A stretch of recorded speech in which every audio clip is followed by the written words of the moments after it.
Welcome to all of you from the Fiddler in the kitchen. I'm Yeşim. In this channel, I will be sharing my cooking, home and garden decor, tablescaping, my violin playing, travels and days in the life vlogs. I love my cozy home that smells beautiful food and pastries all the time. Sharing these with you is my favorite hobby.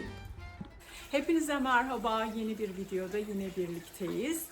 Bugün biraz bitkilerimle ilgileniyorum. Yaptığım birkaç değişikliği sizinle paylaşmak istiyorum. İçerideki terrarium alanında birkaç bitkiyi yenileyeceğim. Çünkü eskileri yeteri kadar ışık alamadığı için çok uzun yaşamadı.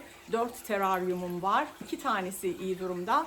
Diğer ikisine birazcık bitki takviyesi yapacağım. Bugünkü planım arasında bu var. Ön tarafa yaptığım bir bahçe değişikliğini, değişik taş döşemeleri ve köprü koydum. Onu da göstermek istiyorum. Gerçekten çok hoşuma gitti. Çok şirin oldu bence. Daha böyle bir sıcak tahtayla, taşla, ortam işte bitkilerin yeşilliğiyle, çiçeklerle falan daha bir sıcacık, tropik bir görüntü oluştu. Bugün diğer planım da bu kafe ve tea barının dekorunu değiştirmek. İlk önce Halloween dekoru vardı. En son yaptığım Christmas dekoru vardı. Şu an kaldırdım Christmas dekorlarını.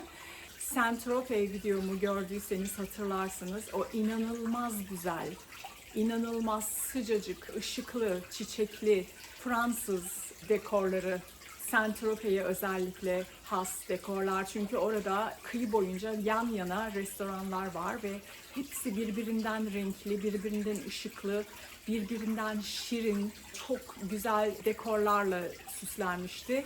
Oradan ilham alıyorum bugünkü kafe bar dekorum için ve bu dekoru yaz dekoru olarak adlandırıyorum. Yaz boyunca o şekilde kalacak. Ondan sonra bakacağız artık duruma. Şimdi işte Christmas sonrası böyle bir değişim yapmayı istedim. Eğer o videomu seyrettiyseniz oradan hatırlayacaksınızdır. Seyretmediyseniz de bu videonun sonunda onun linkini koyacağım, görebilirsiniz.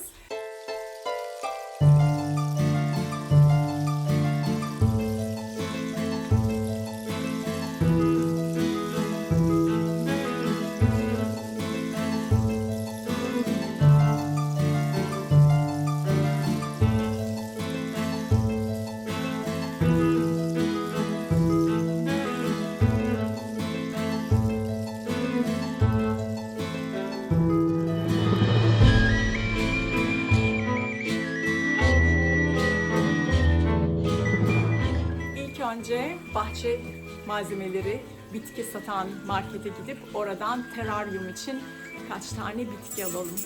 Ondan sonra da kahve ve çay istasyonunun dekorunu yapalım. Jump, let's go to Bunnings. Neredesin? Oturdun mu oraya sen? Good boy.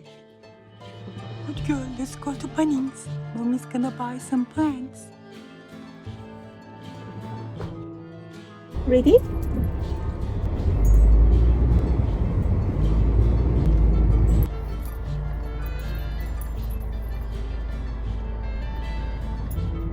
Gel, annenin yanına da. Gel. Buraya. Gel Moka sen de. Bekliyor.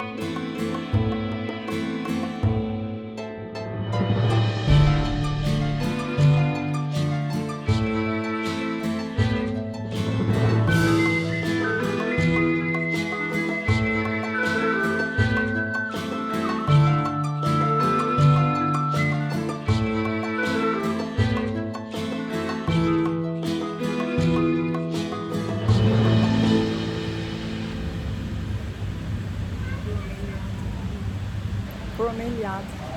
Bir tanesi bu olsun. Bir tane bunu alıyorum. Ficus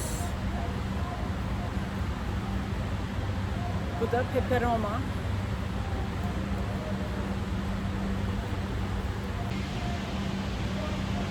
Kroton. Bunu da alayım.